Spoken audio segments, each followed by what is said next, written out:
Eu cumprimento a todos com a paz do Senhor Jesus. Estamos iniciando mais um comentário e vídeo sobre as lições da Escola Bíblica Dominical.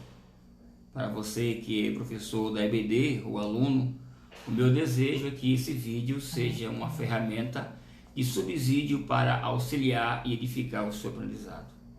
O nosso comentarista é o pastor Douglas Roberto de Almeida Batista, presidente da Igreja Assembleia de Deus Missão, no Distrito Federal, em Brasília.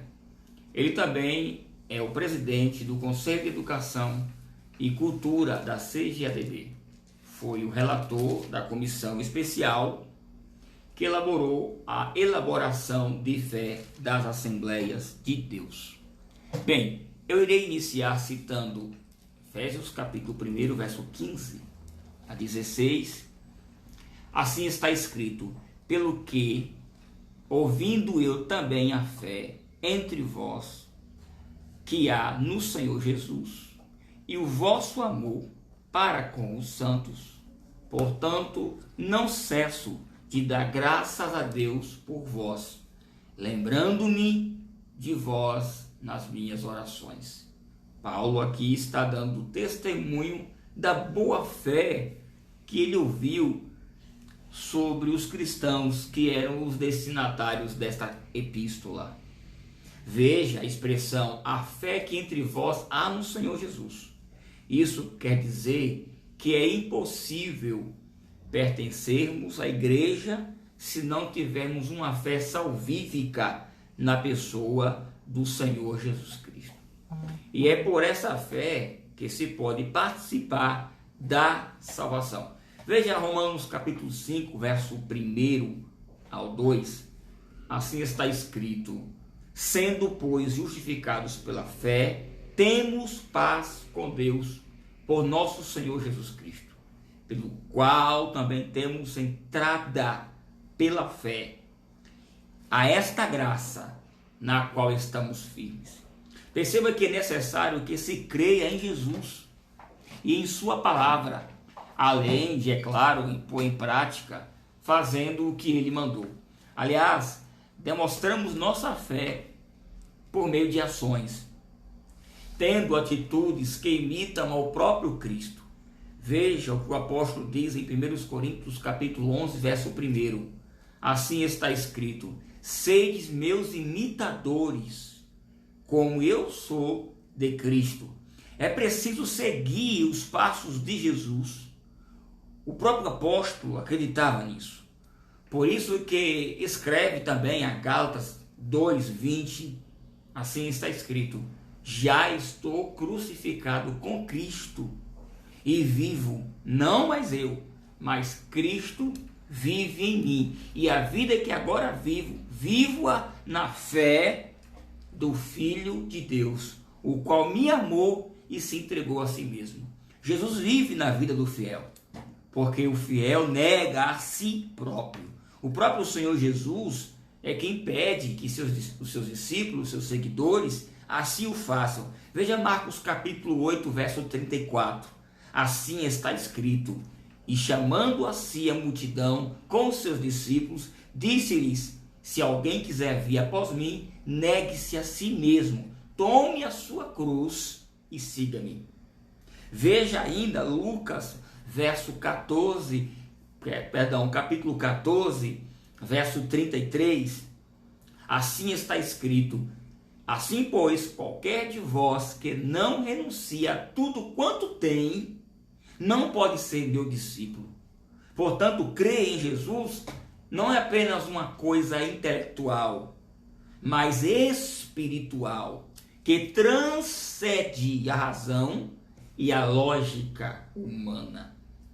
Portanto, essas são as atitudes que movem o discípulo, né? São atitudes movidas por uma fé salvífica. Perceba que o texto de Efésios 1, verso 15 e 16, diz um pouco mais. O texto não apenas nos fala da fé deles, que era notória, mas também do amor que sentiam uns pelos outros em Cristo. Amar ao próximo, aliás, é o maior mandamento de Jesus para os seus discípulos.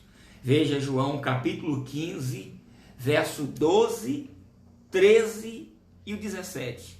Assim está escrito: o meu mandamento é este, que ameis uns aos outros, assim como eu vos amei. Ninguém tem maior amor que este, de dar a alguém a sua vida pela de seus amigos. O verso 17 diz: e isto vos mando, que vos ameis uns aos outros. Este amor é tão notório na igreja de Éfeso que o apóstolo faz questão de mencionar.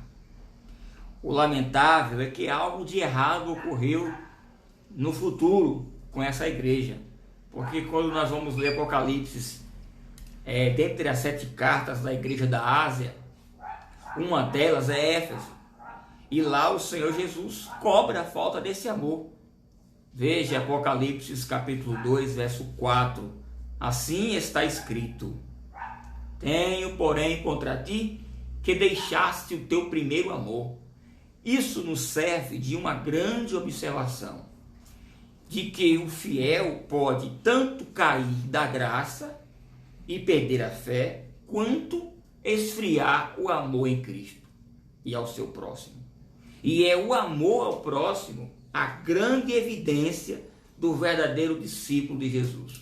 O apóstolo João, conhecido também como o apóstolo do amor, diz na sua epístola universal, 1 João 4, 7 e 8, assim está escrito: amados, ameis uns aos outros, porque o amor é de Deus.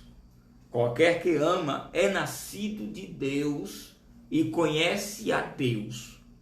Aquele que não ama não conhece a Deus, porque Deus é amor. Agora, diante dessas observações de fé e de amor que o Senhor Jesus e os apóstolos fazem, emerge uma pergunta para nós. Será que estamos guardando a fé que Éfeso guardou e praticando o amor que Éfeso praticou antes que perdesse? Ou será que o que guardamos não passa de um conjunto de práticas religiosas legalistas que pertencem a placas de igreja das quais frequentamos? Será que o amor que praticamos não passa de uma despeita vingativa pelo próximo, disfarçada de uma falsa piedade? Veja que o tema dessa carta é a igreja. E a igreja guarda a fé e pratica o amor pelo próximo. Bem, o apóstolo Paulo diz nessa carta que ao saber que até então, naquele momento, essa igreja estava guardando a fé e praticando o amor, ele dá graças a Deus, e ora por eles. O interessante é que o apóstolo está preso e com uma possível sentença de morte para ser deferida pelo imperador. Muito embora nós sabemos que nessa primeira prisão ele foi absolvido, mas na ocasião em que ele escreve essa carta, ele ainda não sabia. Mas mesmo assim nós podemos notar que em nenhum momento ele demonstra uma preocupação consigo mesmo. Pelo contrário, ele diz que não cessava de dar graças a Deus e que sempre lembrava de orar por estes irmãos. Uma outra coisa importante que temos que observar é o juízo de valor que o apóstolo faz sobre a igreja, porque sua felicidade não reside em um crescimento material, patrimonial, ou até mesmo se a igreja cresceu em número de membros. Não, pelo contrário, sua visão está na qualidade, está no qualitativo e não no quantitativo. Ele se alegra por eles guardarem a fé e manterem o amor. E aqui surge uma pergunta, outra pergunta. Você que é pastor ou é um superintendente de escola bíblica, um obreiro local, será que a sua preocupação reside na manutenção da fé de suas ovelhas, no ensino constante da prática do amor? Ou será que a sua preocupação reside no interesse próprio que busca a exibição de cultos extravagantes, que só promovem ministério de pessoas, inclusive o seu próprio, ao invés da promoção e da glorificação do nome do Senhor Jesus Cristo? Hoje em dia, podemos ver claramente a promoção de programações religiosas que são verdadeiros projetos pessoais de aquisição financeira. Grandes nomes que buscam notoriedade por meio de sermões triunfalistas, cheios de chavões e palavras chamuscadas, totalmente o contrário do que o apóstolo está ensinando aqui. Bem, o apóstolo foi um homem de oração, pois ao escrever a carta também aqui, ele registra um momento de oração que ele fez. E ele iniciou sua vida cristã orando. Vejamos Atos dos Apóstolos 9:11, assim está escrito. E disse-lhe o Senhor: levanta-te e vai à rua chamada direita e pergunta em casa de Judas por um homem de Tarso chamado Saulo, pois eis que ele está orando. Fato é que se queremos ser discípulos de Jesus, precisamos ter uma vida de oração. O próprio Senhor Jesus tinha uma vida de oração. Ele, quando deixou a sua glória, orou antes mesmo de chegar à terra. Veja que em Hebreus 10, versos 5 e 9, assim está escrito: pelo que entrando no mundo disse, sacrifícios e ofertas não quisestes, mas corpo me preparastes. Holocaustos e oblações pelo pecado não te agradam. Então disse: eis que aqui venho, no princípio do livro está escrito de mim, para fazer, ó Deus, a tua vontade. Como assim diz, sacrifícios e ofertas e holocaustos pelos pecados não quisestes, nem te agradam os que se oferecem segundo a lei. Então disse: eis aqui venho, para fazer, ó Deus, a tua vontade. Tira o primeiro para estabelecer o segundo. Ele orou durante todo o seu ministério terreno. Ele orou no batismo do Rio Jordão. Ele orou no Calvário e ele orou antes de entregar o Espírito. Orou logo após ressuscitar, quando ascende aos céus. E hoje vive à destra de Deus, orando por nós. Aqui fica o exemplo para que não sejamos egoístas quando orarmos a Deus. Que pratiquemos o ministério da intercessão pelo próximo. Bem, veja a expressão do apóstolo quando ora. A expressão é: para que Deus, o Deus de nosso Senhor Jesus Cristo e Pai da glória, vos dê em seu conhecimento o espírito de sabedoria e de revelação. Perceba o ensino do apóstolo em sua oração. Quando ele dirige ao Pai, ele quer ensinar que toda oração deve ser dirigida principalmente ao Pai. Porque com grande frequência a gente vê as pessoas orando e direcionando suas orações em nome do Pai, do Filho e do Espírito Santo. Quando na verdade temos que nos dirigir primeiro ao Pai, em nome de Jesus, pelo Espírito Santo. Perceba que quando Jesus nos ensinou a orar, ele primeiro disse: Pai nosso que estás no céu.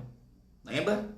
Em uma outra ocasião, Jesus disse: eu rogarei ao Pai, e ele vos enviará outro Consolador. Por exemplo, antes de ressuscitar a Lázaro, ele orou ao Pai. O mesmo Senhor Jesus disse que tudo que pedimos ao Pai, em meu nome, assim vos será feito.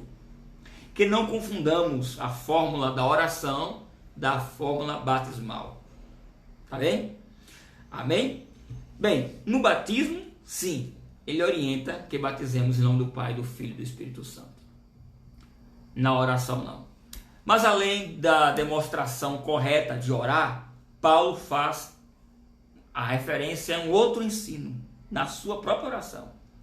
Quando ele pede, veja comigo em Efésios 1, verso 17, ele diz: para que o Deus de nosso Senhor Jesus Cristo, o Pai da glória, vos dê em seu conhecimento o espírito de sabedoria e o espírito de revelação. Por isso que o título dessa lição é a iluminação espiritual do crente. Primeiro, no conhecimento de Deus. Aqui, no sentido hebraico, quer dizer que você deve conhecer na sua intimidade, ter envolvimento. Por isso que a palavra hebraica conhecimento no Antigo Testamento é mais usada para designar a relação sexual entre marido e mulher. A destruição das 10 tribos do norte, por exemplo, ocorre por falta deste conhecimento, desta relação de intimidade. Oséias 4:6, assim está escrito: o meu povo foi destruído porque lhe faltou conhecimento. Porque tu rejeitastes o conhecimento, também eu te rejeitei. Logicamente, este conhecimento que estamos mencionando é o conhecimento que fala da intimidade, da observância da palavra de Deus. Segundo o apóstolo Paulo, ele pede para que eles recebessem o espírito de sabedoria. Bem, esse espírito de sabedoria, não é outro espírito senão o próprio Espírito de Deus. A expressão espírito de sabedoria se refere a uma das 7 atuações do Espírito Santo. Veja Isaías 11:2. Está escrito: e repousará sobre ele o Espírito do Senhor, o Espírito de sabedoria e de entendimento, o Espírito de conselho e de fortaleza, o Espírito de conhecimento e de temor do Senhor. O apóstolo pede sabedoria, porque ele sabe que o princípio da sabedoria é o temor do Senhor.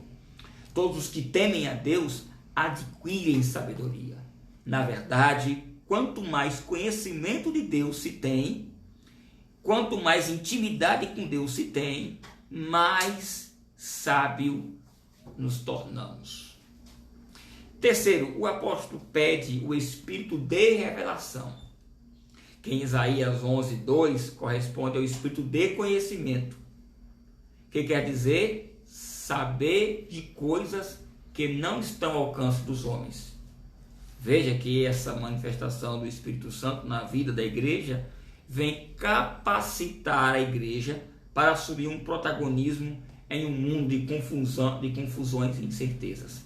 A revelação aqui é a revelação da palavra. Amém? Por fim, o apóstolo encerra em sua oração tão específica, concluindo com o propósito pelo qual ele ora. Veja o final do verso 18.